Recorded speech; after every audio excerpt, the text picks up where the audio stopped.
এবছর national defence কোর্সে দেশ বিদেশের ৭৭ প্রশিক্ষণার্থী থেকে সনদ দেওয়া হলো। অনুষ্ঠানে আর্মড ফোর্সেস ওয়ার কোর্সে সেনাবাহিনীর ২৬ সদস্যের হাতেও সনদ তুলে দেন প্রধানমন্ত্রী শেখ হাসিনা। অনুষ্ঠানে প্রধানমন্ত্রী বলেন, একটি পেশাদার ও প্রশিক্ষিত সশস্ত্র বাহিনী প্রতিষ্ঠায় তার সরকার কাজ করে যাচ্ছে।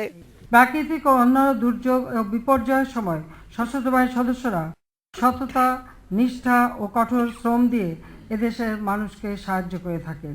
গুরুত্বপূর্ণ অবকাঠামো নির্মাণে বাংলাদেশ সশস্ত্র বাহিনীর সদস্যরা দেশে ও বিদেশে অত্যন্ত দক্ষতার প্রমাণ রেখেছেন।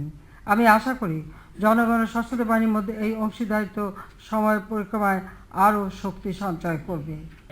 সফলতার পাশাপাশি দেশের সার্বিক উন্নয়ন নিশ্চিত করতে সামনে আরও কিছু চ্যালেঞ্জ আসছে উল্লেখ করে এসব মোকাবিলায় প্রধানমন্ত্রী সশস্ত্র বাহিনীর সদস্যদের সব সময় প্রস্তুত থাকার আহ্বান জানান।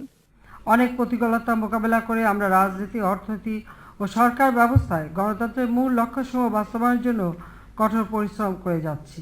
এই দেশকে আমরা এগিয়ে নিয়ে যেতে পারবো। যে কোনো ধরনের চ্যালেঞ্জ মোকাবেলা করে আমরা দেশকে গড়ে তুলব।